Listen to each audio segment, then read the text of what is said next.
ಈ ನವಬೃಂದಾವನದ ಕಾಲಾದ್ರಿ ನಡುಗಡ್ಡೆಯಲ್ಲಿ ನಡೀತಾ ಇದೆ.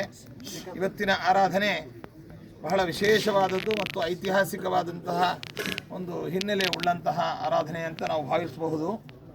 ಯಾಕೆ ಹೇಳಿದರೆ, ಪದ್ಮನಾಭ ತೀರ್ಥ ಶ್ರೀಪಾದಂಗಳವರ ಪರಂಪರೆಯಾದಂತಹ ನಮ್ಮ ರಾಘವೇಂದ್ರ ಸ್ವಾಮಿಗಳವರ ಮಠ, ಅದೇ ರೀತಿಯಾಗಿ ಪದ್ಮನಾಭ ತೀರ್ಥರ ಮತ್ತೋರ್ವ ಶಿಷ್ಯ ಪರಂಪರೆಯಾಗಿರ್ತಕ್ಕಂತಹ ನಮ್ಮ ಶ್ರೀಪಾದರಾಜರ ಮಠಾಧೀಶರು ಇಲ್ಲಿ ಇದ್ದಾರೆ. ಅದೇ ರೀತಿಯಾಗಿ ಪದ್ಮನಾಭ ತೀರ್ಥರ ಮತ್ತೋರ್ವ ಮುಂದುವರೆದಂತಹ ಪರಂಪರೆಯಾದಂತಹ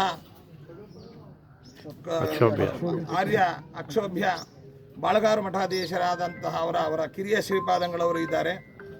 ಈ ಎಲ್ಲ ಶ್ರೀಪಾದಂಗಳವರು ನಮ್ಮ ಮಧ್ವ ಪರಂಪರೆಗೆ ಅತ್ಯಂತ ಪ್ರಮುಖವಾದ ಈ ಕ್ಷೇತ್ರದಲ್ಲಿ ಸಮ್ಮಿಲಿತರಾಗಿ ಏಕಕಾಲದಲ್ಲಿ ಪಂಚಾಮೃತಾದಿ ಅಭಿಷೇಕ ಇತ್ಯಾದಿ ಕಾರ್ಯಕ್ರಮ ಮಾಡ್ತಾ ಇರತಕ್ಕಂಥದ್ದು ಇದು ನಿಜವಾಗಲೂ ಕೂಡ ನಮ್ಮ ಮಾಧ್ವರಿಗೆ ಮತ್ತು ನಮ್ಮ ಸನಾತನ ಹಿಂದೂ ಧರ್ಮದ ಒಂದು ವಿಷಯದಲ್ಲಿ ಇದೊಂದು ಐತಿಹಾಸಿಕವಾಗಿರ್ತಕ್ಕಂತಹ ಸನ್ನಿವೇಶ. ಇದೇ ರೀತಿಯಾಗಿ ಮಾಧ್ವ ಪರಂಪರೆಗೆ ಸೇರಿರ್ತಕ್ಕಂತಹ ಇತರ ಎಲ್ಲ ಮಠಗಳು ಕೂಡ ಇಲ್ಲಿ ಸೇರಿ ಪದ್ಮನಾಭ ತೀರ್ಥರೇ ಮೊದಲಾಗಿರ್ತಕ್ಕಂತಹ ಜ್ಞಾನಿ ವರೇಣ್ಯರ ಸೇವೆ, ಆರಾಧನೆ, ಪೂಜೆ ಮಾಡುವಂತಹ ಭಾಗ್ಯ ಅತ್ಯಂತ ಸಮೀಪದಲ್ಲಿದೆ ಎಂಬುದನ್ನು ಈ ಸಂದರ್ಭದಲ್ಲಿ ನಾವು ಸ್ಪಷ್ಟಪಡಿಸ್ತಾ, ನಮ್ಮ ಆಹ್ವಾನದ ಮೇರೆಗೆ ಆಗಮಿಸಿರ್ತಕ್ಕಂತಹ ಶ್ರೀಪಾದರಾಜ ಮಠಾಧೀಶರಾದ ಶ್ರೀ ಸುಜಯ ನಿಧಿ ತೀರ್ಥ ಶ್ರೀಪಾದಂಗಳವರನ್ನು ತುಂಬು ಹೃದಯದಿಂದ ಅಭಿನಂದಿಸಿ, ಅದೇ ರೀತಿಯಾಗಿ ಬಾಳಗಾರು ಆರ್ಯ ಅಕ್ಷೋಭ್ಯ ಮಠದ ಕಿರಿಯ ಶ್ರೀಪಾದರಾದಂತಹ ಅಕ್ಷೋಭ್ಯ ರಾಮಪ್ರಿಯ ತೀರ್ಥರನ್ನು ಕೂಡ ಮತ್ತು ಅವರ ಗುರುಗಳ ಸಹಿತರಾಗಿ ಅವರ ಹೃದಯದಲ್ಲಿ ಅವರ ಗುರುಗಳು ನೆಲೆಸಿದ್ದಾರೆ.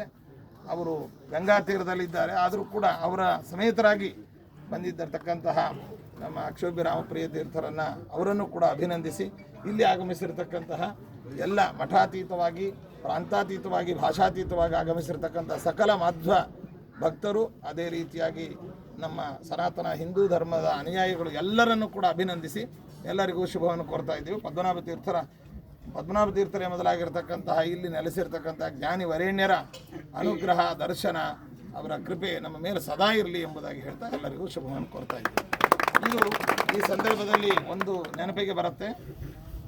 ಹಿಂದೆ ನಮ್ಮ ಪರಮಗುರುಗಳು ಸುಷಿಮೇಂದ್ರ ತೀರ್ಥ ಶ್ರೀಪಾದಂಗಳವರ ಕಾಲದಲ್ಲಿ ಶ್ರೀಪಾದರಾಜ ಮಠದ ಅಂದಿನ ಪೀಠಾಧಿಪತಿಗಳಾದ ವಿಜ್ಞಾನ ನಿಧಿ ತೀರ್ಥರು, ಅದೇ ರೀತಿಯಾಗಿ ಸೋಸಲೆ ವ್ಯಾಸರಾಜ ಮಠದ ರಾಜೇಂದ್ರ ತೀರ್ಥ ಪರಂಪರೆಯ ಪೂರ್ವ ಪೀಠಾಧಿಪತಿಗಳಾದ ವಿದ್ಯಾ ಪಯೋನಿಧಿ ತೀರ್ಥರು, ಇವರೆಲ್ಲರೂ ಕೂಡ ಇದೇ ಕ್ಷೇತ್ರದಲ್ಲಿ ಸಮ್ಮಿಲಿತರಾಗಿ ಆರಾಧನಾ, ಪೂಜೆ, ವೈಭವದ ಒಂದು ಕಾರ್ಯಕ್ರಮವನ್ನು ನಡೆಸಿರ್ತಕ್ಕಂಥದ್ದು, ಸಭೆ ಇತ್ಯಾದಿಗಳನ್ನು ನಾವೆಲ್ಲ ಕಣ್ಣಾರ ಕಂಡವರು. ಸ್ವಾಮಿಗಳು ಪೂರ್ವಾಶ್ರಮದಲ್ಲಿ, ಬಾಳಗಾರ ಸ್ವಾಮಿಗಳು ಪೂರ್ವಾಶ್ರಮದಲ್ಲಿ, ನಾವು ಪೂರ್ವಾಶ್ರಮದಲ್ಲಿ ಎಲ್ಲ ಅದನ್ನೆಲ್ಲ ಮತ್ತೆ ನಾವು ನೆನಪಿಸಿಕೊಳ್ಳುವಂತಹ ಒಂದು ಸನ್ನಿವೇಶ ಅಂತೂ ಕೂಡ ಈ ಸಂದರ್ಭದಲ್ಲಿ ಹೇಳ್ತಾ ಇದ್ದೀವಿ.